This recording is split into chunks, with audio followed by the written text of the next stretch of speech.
Okay, yeah, so my name is John Renouard, and I'm the founder of WHOlives.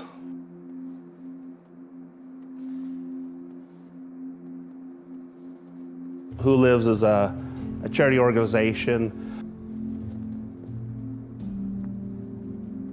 On my first trip home from Africa, number one, I was stunned at the poverty that I saw. You know, I'd seen poverty before. We had traveled to a lot of what we might call developing countries, but I'd never seen poverty at that level. I just kept on seeing some of the same things over and over again. Everybody's daily life revolved around their struggle with water.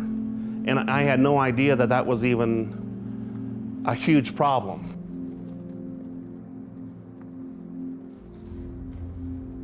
And it just stood to reason that if they can get their water problem fixed, that almost by default, they could fix most of their healthcare problems. That it's then that you can start creating opportunity.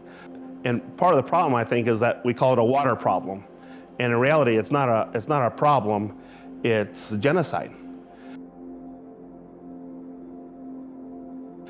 Genocide, by definition, is when people are dying in a situation that is preventable, and you can segment that group into a certain group.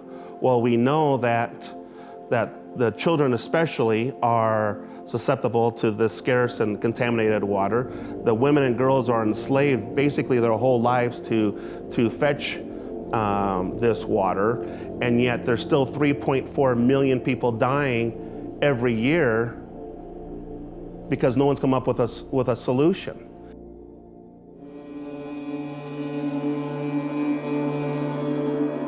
Several years ago, we had a horrible breakout of Ebola. There was about 3,500 people who had died of Ebola. But when you equate it to the everyday water problem, that's like about 6 hours.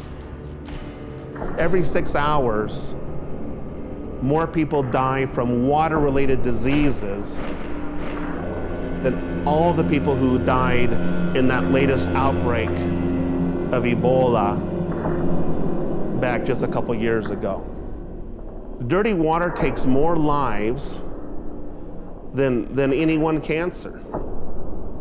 You think of the billions of dollars that we put into researching a cure for cancer, which I think is a worthy cause.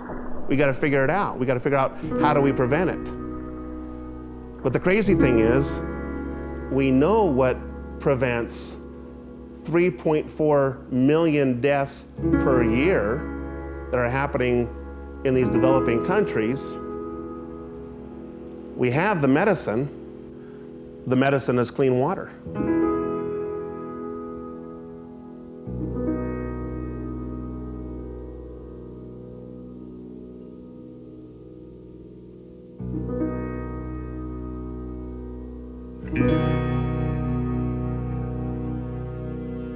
Well, here's the problem, is that in almost all societies in sub-Saharan Africa, if there's no ownership to that well, the well's not going to get maintained. And so here we see 80, 90,000 wells that have been put in over the last couple of decades, of which the vast majority are derelict. They're not working.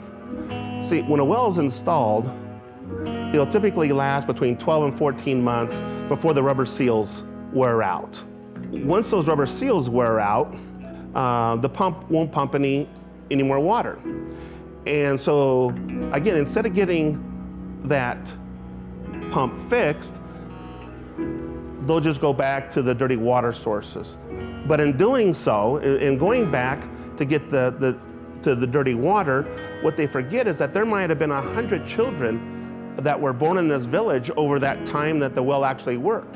All those children have been weaned on clean water, and they haven't built up any antibodies against the the myriad of diseases that exist in the pond water and the river waters and in the puddles that they're gathering the water from.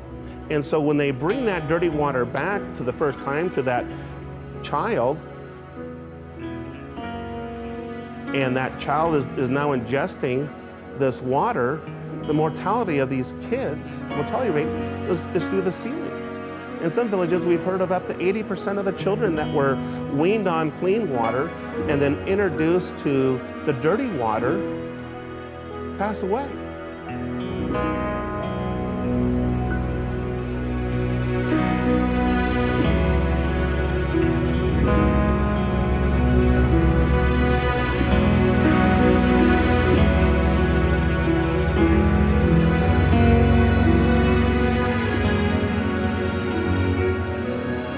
Every time you give, you're actually creating more dependency. Our philosophy has been exactly the opposite. Our philosophy is we want to create opportunity, not dependency. If what you're doing to help is not making them money, or they cannot turn that into an economy,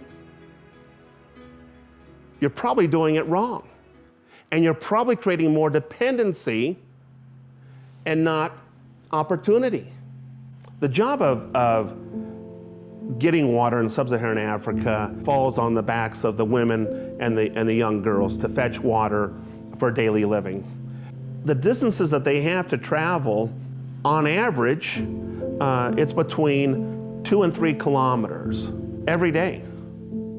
And again, you're talking about basically a jerry can, a 5-gallon bucket.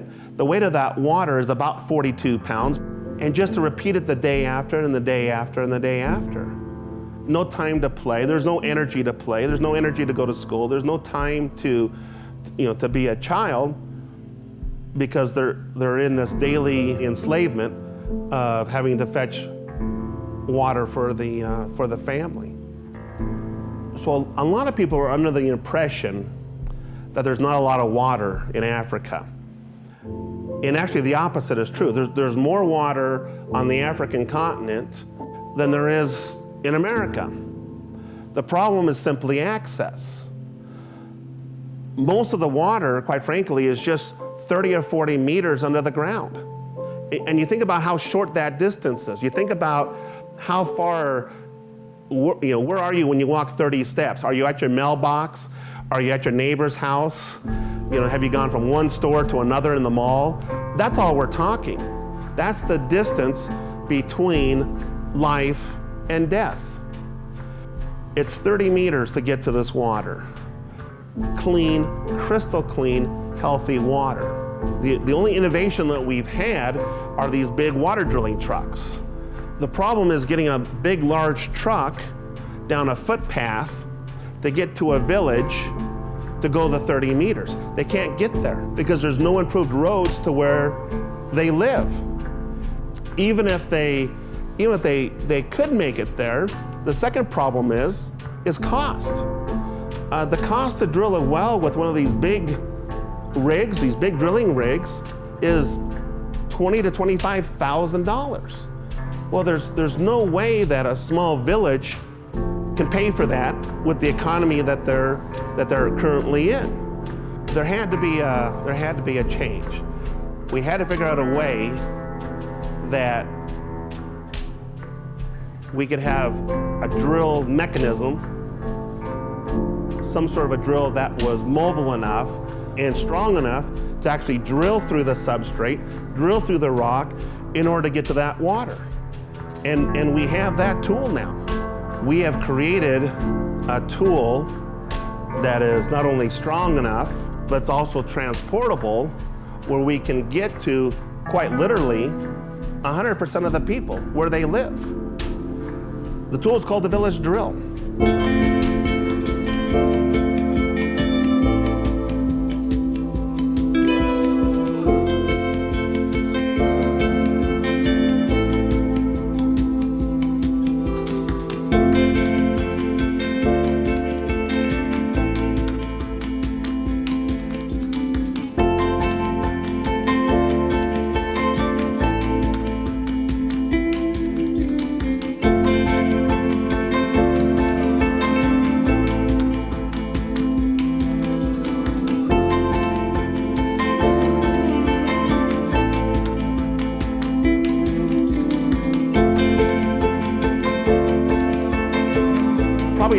the genius behind the village drill is how simple it is. It has to be simple so that it's easy to use, but more importantly, so it doesn't break down. The experienced drill teams are drilling within an hour. Normally, they reach water within 7 to 8 hours. So in many cases, the day they arrive, they hit water. The village drill survives because of its simplicity. It's designed to be modular. So you take it apart, you move it, you put it back up. It was just last summer that I was drilling with 001. The first village drill that we had ever built is still in operation 7 years later. But I'll be honest with you, we need help. We're not even scratching the surface with the drills that we have out there. This is a tool that could stop the genocide. The village drill is inexpensive, it's robust, it's transportable, and bottom line, it does the job. It solves the problem. It gets to the clean water that every human should have a right to. Water has to be the baseline. On top of water, you build schools. On top of water, you build medical clinics. On top of water, you create greater agriculture. On top of water, you're going to save 3.4 million lives per year, and you're going to improve nearly 1 billion lives per year. There's no example of a developed community that hasn't already first solved their scarce and contaminated water issues. If you want to eliminate poverty, you have to eliminate scarce and contaminated water issues. And my vision is to live in a world where people don't have to live in poverty. And I know that to make that happen, we have to solve first the water issues. Now, because of that simple philosophy of water, health, and opportunity, now we have a chance. My name is John Renouard, and I want to solve